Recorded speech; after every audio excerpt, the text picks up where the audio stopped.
أعوذ بالله من الشيطان الرجيم بسم الله الرحمن الرحيم الحمد لله رب العالمين الصلاة والسلام على محمد وآله الطيبين الطاهرين وبه نستعين أما بعد فقد قال الله تبارك وتعالى في كتابه الحكيم في القرآن المجيد بسم الله الرحمن الرحيم وأن استغفروا ربكم ثم توبوا إليه۔ سامعین اکرام، ہماری آج کی تقریر کا عنوان فائدہ استغفار ہے کہ استغفار کا فائدہ کیا ہے، استغفار کس لیے کرتے ہیں اور استغفار کے معنی کیا ہے۔ معنی استغفار اس سے پہلے والی تقریر میں ہم بیان کر چکے ہیں کہ اپنے گناہوں کی معافی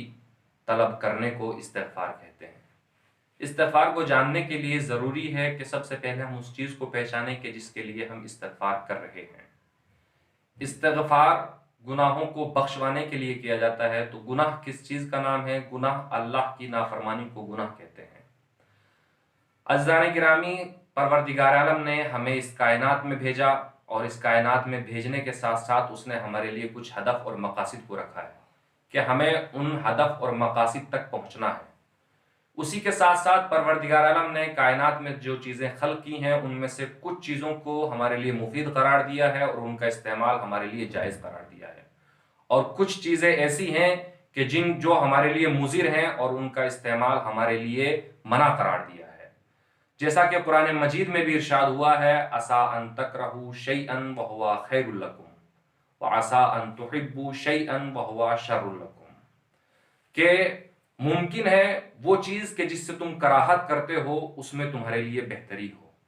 ممکن ہے وہ چیز جس کو تم پسند کرتے ہو اس میں تمہارے لیے بہتری نہ ہو۔ جیسا کہ ہم اپنی ذاتی زندگی میں بھی دیکھتے ہیں، ایک بچہ ایک چیز کو پسند کرتا ہے لیکن وہ اس کے لیے مضر ہوتی ہے۔ مثلا سردی کے موسم میں اگر کسی بچے کو زکام ہو اور ڈاکٹر اس کو آئس کریم کھانے کے لیے منع کرے اور وہ بچہ چاہتا ہے کہ وہ آئس کریم خریدے، لیکن کیونکہ ڈاکٹرز نے بتایا ہے اور اس کے ماں باپ کو پتہ ہے کہ اگر یہ زکام کی حالت میں آئس کریم کھائے گا تو یہ اس کے لیے مضر ہے، تو لہٰذا وہ اس کے لیے اس کو نہیں خریدتے ہیں۔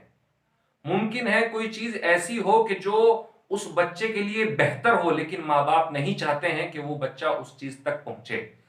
تو لہٰذا پروردگار عالم کیونکہ خالق ہے اور مالک ہے، اس نے اس کائنات میں جو چیزیں ہمارے لیے رکھی ہیں ان کو سب سے پہلے ہمیں بتا دیا ہے کہ دیکھو ان میں کچھ چیزیں تمہارے لیے مضر ہیں اور کچھ چیزیں تمہارے لیے مفید ہیں۔ اگر تم مفید کو اٹھاؤ گے تو تم اپنے ہدف اور مقصد تک پہنچ جاؤ گے، اور اگر تم مضر کو لو گے تو تم اپنے ہدف اور مقصد سے پیچھے رہ جاؤ گے۔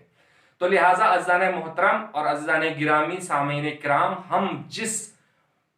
چیز کو اپنے ہدف اور مقصد کے لیے پہنچنے کے لیے استعمال کرتے ہیں وہ چیزیں مفید ہونی چاہیے۔ فائدہ استغفار کیا ہے؟ استغفار ہمیں کہاں فائدہ دیتا ہے؟ ممکن ہے کہ مثلا کوئی بچہ اگر اس آئس کریم کو ضد کر کے لے لے اور پھر وہ بیمار پڑ جائے تو اس کا علاج کہاں ہوتا ہے؟ اس کا علاج ڈاکٹر کے پاس ہوتا ہے، وہ اس کو دوا دیتا ہے تاکہ وہ بچہ صحت یاب ہو جائے۔ اسی طریقے سے پروردگار عالم نے جو چیزیں ہمارے لیے اس کائنات میں مضر قرار دی ہیں اور ہم ان کو استعمال کر لیتے ہیں اور ان کے استعمال کی وجہ سے ہم اپنے ہدف اور مقصد سے پیچھے رہ جاتے ہیں، تو پھر اس کا ایک راستہ ہمارے پاس اللہ نے رکھا ہے۔ دیکھو، اگر جن چیزوں سے میں نے تم کو منع کیا ہے اور تم نے ان کو استعمال کر لیا ہے تو لہٰذا تمہارے لیے اب ایک راستہ استغفار ہے۔ اگر تم چاہتے ہو کہ وہ چیزیں جو تمہارے گناہوں کے سبب، جو چیزیں تمہارے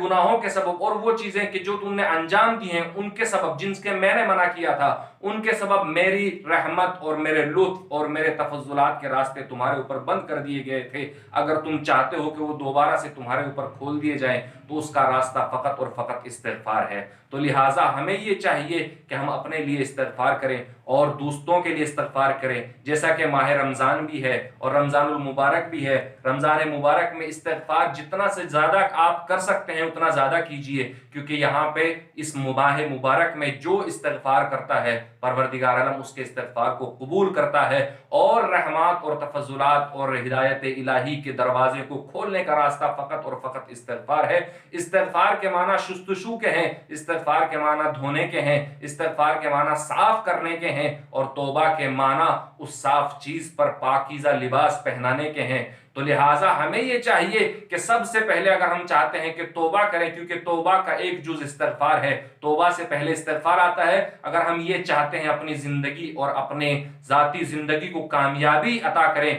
تو ہمیں یہ چاہیے کہ پہلے استغفار کریں، پھر اس کے بعد توبہ کریں اور عہد کریں کہ پروردگار عالم، تو نے جس ہدف اور مقصد کے لیے ہمیں اس کائنات میں بھیجا ہے، ہم اس ہدف اور مقصد کو پورا کریں گے اور ہم اس ہدف اور مقصد تک پہنچیں گے۔ والسلام ورحمۃ اللہ وبرکاتہ۔